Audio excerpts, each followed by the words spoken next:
Airchecks.com.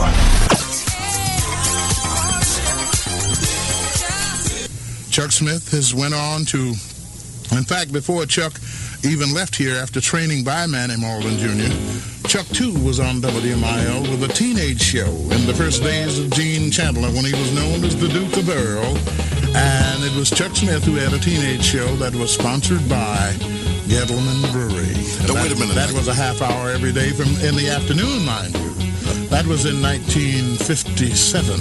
Okay, now, did you, in fact, start before Chuck Smith, or did you all start together, or what happened there? Because I was always under the impression that Chuck Smith came up under you. Chuck, no, what happened is Chuck was doing the teenage show and on WMIL, okay, from 5:30 until 6 in the evening.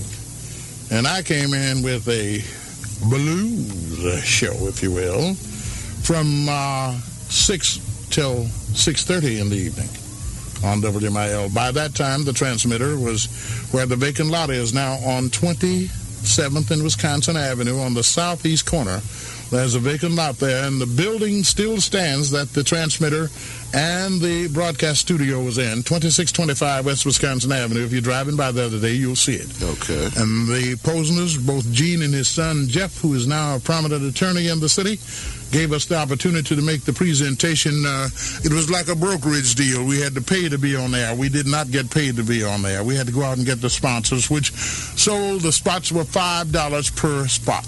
I know some well, I won't get into that. Yeah, so we had to go out and get the money and pay the station to be on there. Chuck Smith was the only one that had a sustained program that was paid for by a sponsor, and that was one sponsor, the Gettleman Brewing Company. And after that, Larry Hayes went to Little Rock, Arkansas. He went back home. That's where he's from. And he did quite well in Little Rock. Larry did, and Little Rock, Atlanta, and now Atlantic City. And Chuck left here and went to KKDA in Fort Worth, Dallas, and he's been there 25 years. That's a long time in radio for people who don't know it. It's not like a situation. Radio has got to be the most different ball game in the whole world. It's different from any other job that you will ever have in your life. You know, you got a lot of long-timers at places like A.O. Smith, down in Racine, and J.I. Case, you know, and you talk about 25, 30 years there. Well, you know, you get up in the morning and you go to work and you know your job is secure. Not in radio. Yeah. It used to be here today, gone tomorrow. There's such a quick turnover in radio now. It's here this morning and gone this afternoon. They've got a revolving door. So in order to get 25 years, then you have to do something, huh? You have to be an exception to most rules in radio. Yeah. So as a result of that, it is 10:20 in the morning, and we are talking about black history. So far as radio is concerned, in the black community of Milwaukee, how it started and who was involved.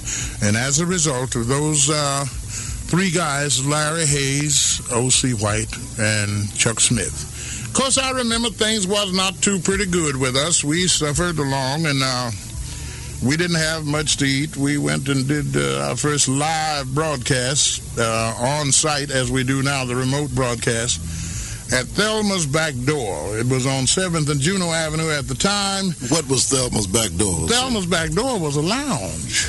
It was like a Mr. J's or something. Oh, okay. And Thelma's Back Door moved from 7th and Juneau up into the white community on 9th and Center, where that church and that car wash across the street from where that filling station is now. Where that vacant lot is. Wait. Now, let's back up just about a half a mile here. Yeah. Now, you say it moved to 9th and Center? That was in the white community. That's what I thought you said. The white community. 9th and Center was a white community. In 1959. Okay.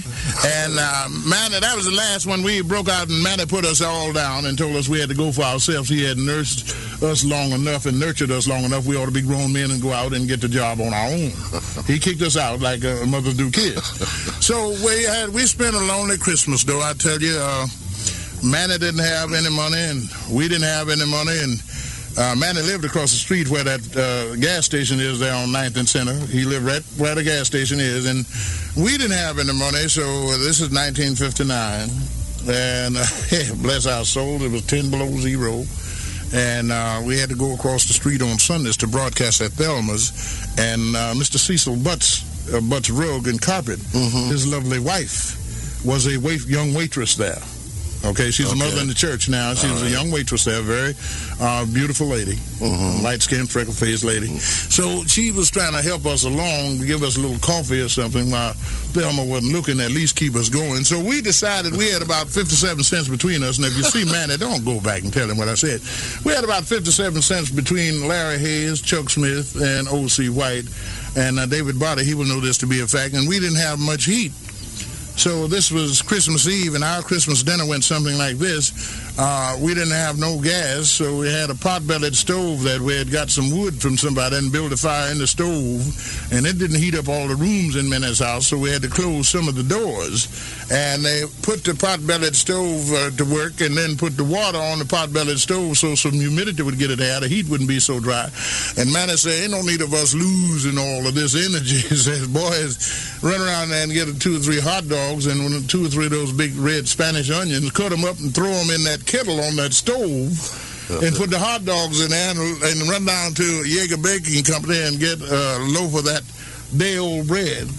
I'll be back.